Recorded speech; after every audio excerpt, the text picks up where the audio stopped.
Sir, export import business शुरू करने के लिए कितना इन्वेस्टमेंट लगता है? 5 लाख, 10 लाख, 20 लाख, 1 करोड़? यही सवाल आता है हर एक नए एक्सपोर्टर के साथ जब भी मैं बात करता हूँ, या बहुत सारे लोग मुझे मैसेज भी करते हैं इंस्टाग्राम पे, सर इन्वेस्टमेंट कितना लगेगा, क्या लगेगा? देखो, मैं क्लियरली बोलता हूँ, मेरे पास कोई रूल बुक नहीं है या फिर कैलकुलेटर नहीं है जिसके हिसाब से मैं आपको बता सका हूँ कि हाँ नहीं भाई, आपको 5 लाख रुपए लगेगा, आपको 10 लाख लगने वाला, उसको 15 लाख लगेगा।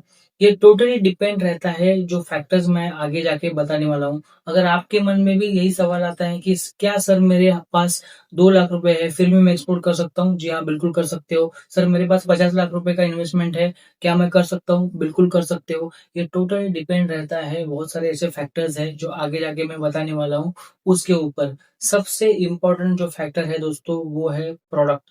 आप कौन सा प्रोडक्ट चूज कर रहे हो उसके ऊपर बहुत सारी चीजें डिपेंड रहती है। एग्जाम्पल की अगर मैं बात करूं, मान के चलो आप हैंडीक्राफ्ट एक्सपोर्ट कर रहे हो। अभी हैंडीक्राफ्ट का कार्गो वैल्यू ज्यादा रहता है, लेकिन आप स्मॉल क्वांटिटी में भी उसको एक्सपोर्ट कर सकते हो, तो वहां पे आप कम इन्वेस्टमेंट में स्टार्ट कर सकते हो। अगर मैं बात करता हूँ मैंगो पल्प की, तो मैंगो पल्प को आपको एक कंट्री के अंदर ही भेजना है, और उसको कम से कम 25 लाख तक का आपको कॉस्टिंग आ जाता है। अगर मैं बात करता हूँ फ्रोजन बफेलो मीट की, तो वहां पे कम से कम आपको 60 से 70 लाख तक का खर्चा आता है। तो टोटली डिपेंड जो है दोस्तों, वो है प्रोडक्ट के ऊपर डिपेंड है कि आप कौन सा प्रोडक्ट चूज कर रहे हो। अगर आप fresh fruits and vegetable export कर रहे हो, तो वहां पे आपको आएगा 8 से 9 लाख तक का खर्चा आएगा। अगर आप कोई और इंजीनियरिंग आइटम एक्सपोर्ट कर रहे हो, कोई ज्वेलरी एक्सपोर्ट कर रहे हो, डायमंड एक्सपोर्ट कर रहे हो, तो वहां पे आपको खर्चा ज्यादा आने वाला है, क्योंकि डायमंड का कॉस्टिंग बहुत ज्यादा होता है। तो ये था दोस्तों प्रोडक्ट के रिगार्डिंग। आप चूज करो कि कौन सा प्रोडक्ट आपके इन्वेस्टमेंट के अनुसार फिट होगा। अगर मान के चलो मुझे नया एक्सपोर्ट बिजनेस शुरू करना है, मेरे पास कोई भी बैकअप फाइनेंशियल नहीं है, और मैं 2 से 3 लाख तक अगर मैं इन्वेस्टमेंट का मेरा कैपेसिटी है, तो डेफिनेटली मैं ऐसा ही प्रोडक्ट चूज करूंगा जो 2 से 3 लाख तक एक्सपोर्ट हो सकता है। दोस्तों, मैंने कई बार ऐसा देखा है कि एम्ब्रॉयडरी का भी एक्सपोर्ट होता है इंडिया के अंदर, सूरत से ज्यादा। जैसे कि हम लोग एम्ब्रॉयडरी डिजाइन वगैरह करते हैं ना साड़ी पे ऊपर, उसके ऊपर, तो वो एम्ब्रॉयडरी बना के हम लोग एक्सपोर्ट करते हैं। उसमें कितना कॉस्टिंग आता है? 20 हजार, 25 हजार। वो तो जाता है सीधा कुरियर के थ्रू। तो वहां ऐसा अगर आप प्रोडक्ट चूज करते हो आप एक्सपोर्ट के लिए, तो वहां पे चांसेस ज्यादा है कि आपका जो इन्वेस्टमेंट का बजट है वो आपका वहां पे अचीव हो जाए। तो ये था प्रोडक्ट के रिगार्डिंग। दूसरा सबसे इंपॉर्टेंट फैक्टर है कि मोड ऑफ शिपमेंट। देखिए दोस्तों, अगर आप बाय सी भेज रहे हो, तो वहां पे आपको कॉस्टिंग ज्यादा आता है। अगर बाय एयर भेज रहे हो, तो वहां पे कॉस्टिंग ज्यादा आएगा, लेकिन स्मॉल अमाउंट में आप भेज सकते हो। मैं एग्जांपल बताता हूँ। मान के चलो कि आप fresh fruits and vegetable export कर रहे हो इंडिया से दुबई के अंदर।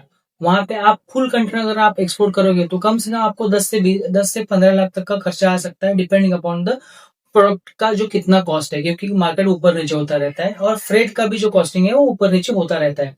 अगर मैं चिली एक्सपोर्ट करूं बाय एयर, तो वहां पे मैं 500 केजी भी एक्सपोर्ट कर सकता हूँ, 700 केजी एक्सपोर्ट कर सकता हूँ, या फिर 1 टन एक्सपोर्ट कर सकता हूँ। और वहां पे एयर का जो पैकिंग है उसमें आपको खर्चा भी कम आता है, पैकिंग का प्री कूलिंग नहीं करना पड़ता, कुछ नहीं करना पड़ता, तो वहां पे आपको कॉस्टिंग कम आता है। तो ये था दोस्तों मोड ऑफ शिपमेंट। आपका मोड ऑफ शिपमेंट भी डिसाइड करता है कि आपको कितना इन्वेस्टमेंट लगने वाला है। क्योंकि देखो, यहाँ पे अगर आप यूएसए में भेज रहे हो, तो यूएसए का जो फ्रेट का चार्जेस है, ओशन फ्रेट, वो ज्यादा आएगा, दुबई का कम आएगा। तो वो भी आपके जो इन्वेस्टमेंट है उसके ऊपर अफेक्ट करता है। तीसरा सबसे इंपॉर्टेंट जो फैक्टर है, जैसा कि मैंने बताया आपको, वो है कंट्री। अगर आप यूएसए में ओशन फ्रेट देखोगे, तो आज के रेंज में वो 2000 से $2500 है, तो वहां पे कम मिनिमम आपको 3 लाख का इन्वेस्टमेंट आएगा।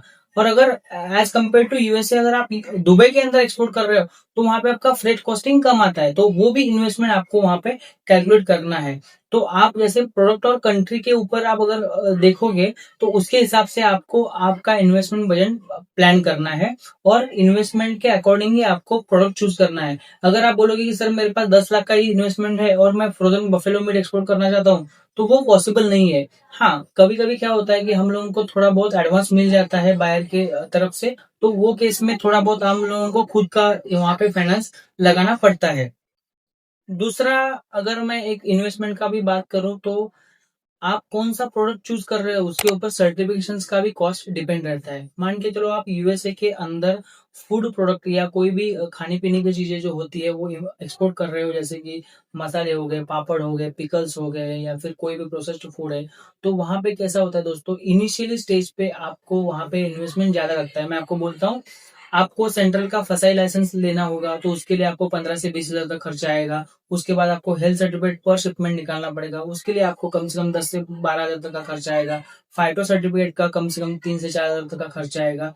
तो ये सारी चीजें भी आपको कैलकुलेट करनी है। अगर आप इम्पोर्ट एक्सपोर्ट बिजनेस में नए हो और आपको कम इन्वेस्टमेंट में आपको अगर एक्सपोर्ट इम्पोर्ट बिजनेस शुरू करना है, तो मैं तो आपको यही रिक्वेस्ट करूंगा कि फूड प्रोडक्ट के पीछे मत लगो। ऐसा प्रोडक्ट चूज करो जो इजीली है, ड्यूरेबल है, जिसका कोई एक्सपायरी नहीं है, जो लॉन्ग शेल्फ लाइफ में आता है। तो आपको वहां पे कॉस्टिंग भी कम आएगा, खर्चा कम आएगा, और वहां पे लॉसेस के भी चांसेस कम होते हैं, और आपको इन्वेस्टमेंट भी यहाँ पे कम लग सकता है। तो ये था दोस्तों इंपोर्ट एक्सपोर्ट बिजनेस के इन्वेस्टमेंट के रिगार्डिंग। मैं आशा करता हूं कि मैंने सारी चीजें आपको एक्सप्लेन की है।